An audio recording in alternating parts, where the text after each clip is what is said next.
प्रिय विद्यार्थी मित्रांनो, मी दीपाली कुलकर्णी देशमुख माझ्या विंग्स ऑफ फिजिक्स या चॅनलमध्ये आपलं सगळ्यांचं मनपूर्वक स्वागत करते। तर आपण 2026 च्या सीईटीला जे प्रश्न आले आहेत ते 1 बाय 1 बघतो आहोत, जसे जसे आपल्याला उपलब्ध होतील तसे तसे। तर हा जो प्रश्न आहे हा वेक्टर चॅप्टर वर आलेला आहे की जो सीईटी 2025 आणि सीईटी 2026 ला पण आलेला आहे। म्हणजेच पीवायक्यू रिपीट होतात आणि नुसते मागच्या वर्षीचेच रिपीट होत नाही, तर आता जे तुमचे पेपर होणार आहे वेगवेगळ्या शिफ्ट त्याच्यामध्ये सुद्धा प्रश्न रिपीट होतात।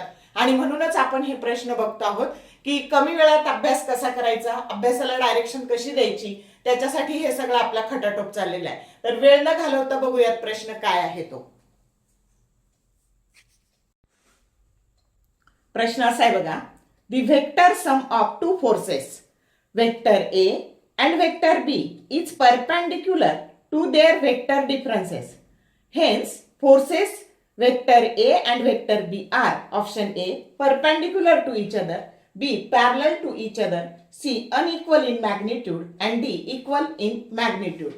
आता दोन फोर्सेसची वेक्टर सम, मग आता ती त्याला म्हणू आपण F1 vector A plus vector B आणि दोन फोर्सेसची डिफरन्स हा vector F2 vector A minus B। तर हे जर दोन्ही एकमेकाला परपेंडिक्युलर असतील तर त्यांचा डॉट प्रॉडक्ट हा काय असतो, F1 आणि F2 चा डॉट प्रॉडक्ट काय असतो, 0 असतो। मग आता टाकूयात आपण किंमत, vector A plus B dot vector A minus B बरोबर 0।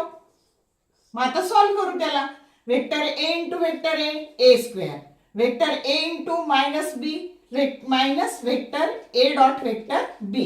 आता याने याला गुणू plus vector A dot vector B आणि याने याला गुणू minus B square equal to 0। Plus minus काय झाले, cancel, A square minus B square that is equal to 0। म्हणून A स्क्वेअर बरोबर B स्क्वेअर आणि म्हणून mod of vector A that is equal to mod of vector B। म्हणजे correct option काय आला, D equal in magnitude. मग आता हा जर प्रश्न तुम्हाला आला तर तुम्हाला एका सेकंदात उत्तर देता येईल की नाही, येस ऑर नो। आणि म्हणूनच पीवायक्यू नीट करायचे। जर व्हिडिओ आवडला लाईक करा, शेअर करा, कमेंट करा। All the best for your study and thank you for watching this video.